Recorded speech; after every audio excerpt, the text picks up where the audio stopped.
So I'm Carolyn Burns, and I am the founder and director of Okulapa Community Outreach, and we work at Slangspruit Primary School in Slangspruit Township in Pietermaritzburg, South Africa.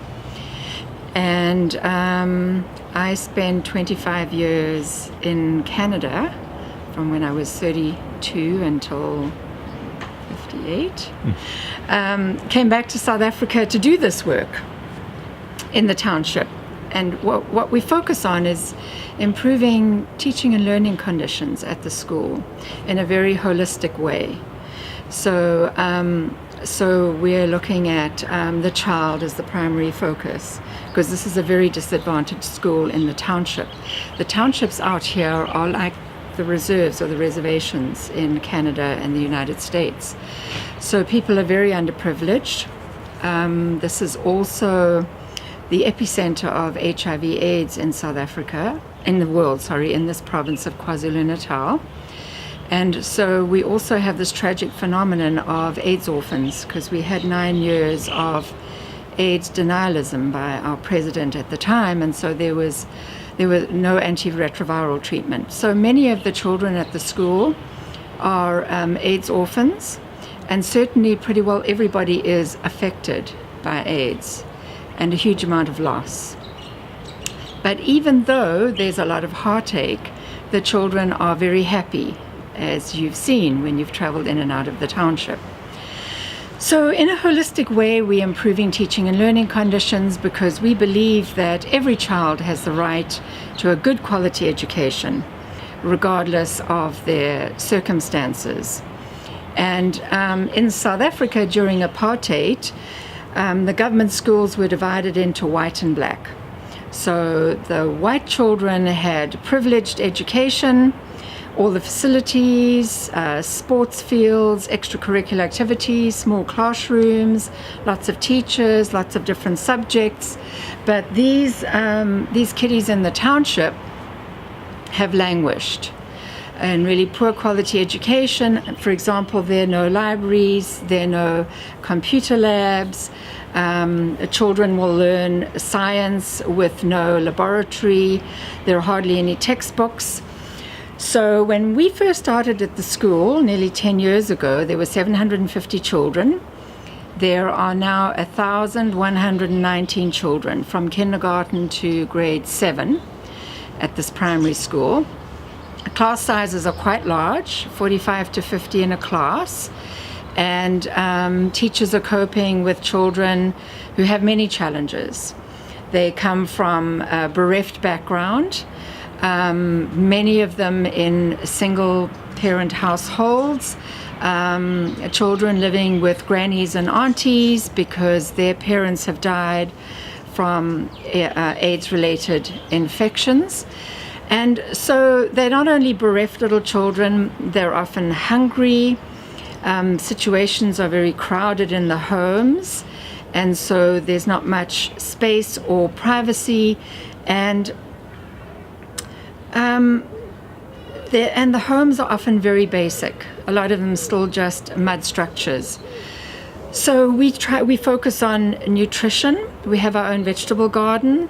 All the little kindergarten and grade 1 children get a cup of milk every day, and this is their 3rd year of doing so.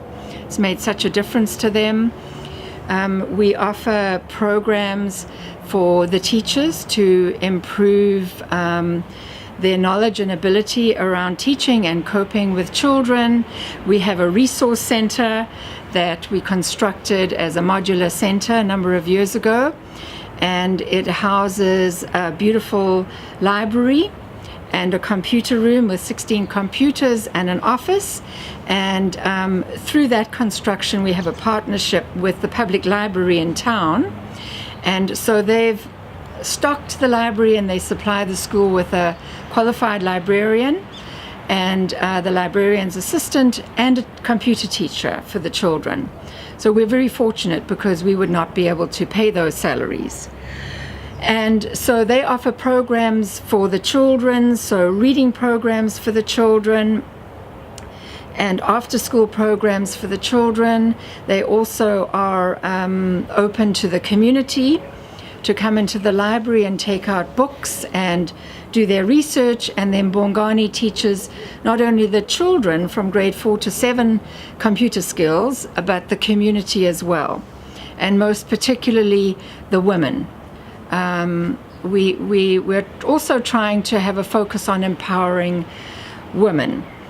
And Ukulapa is also very involved with being a placement for overseas interns.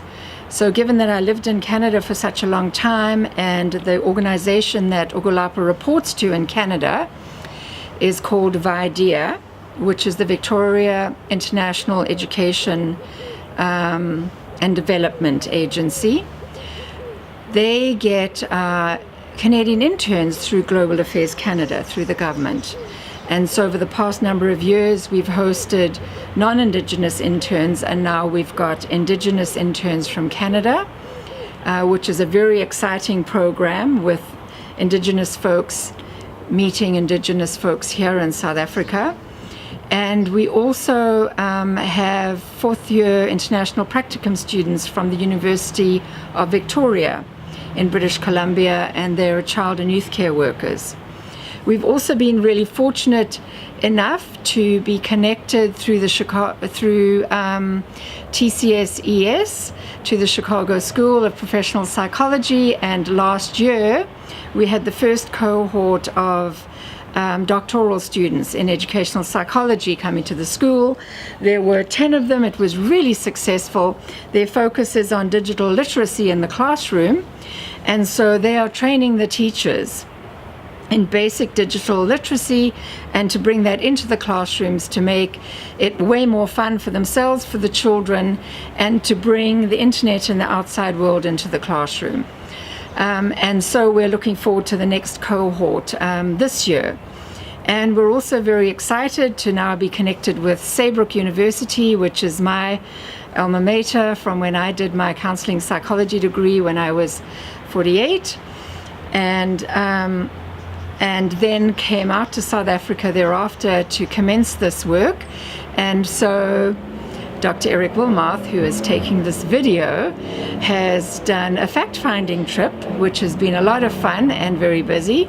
And so we're looking forward to and hoping that we will get some of his mind-body integrative medicine doctoral students to come out and work with us here.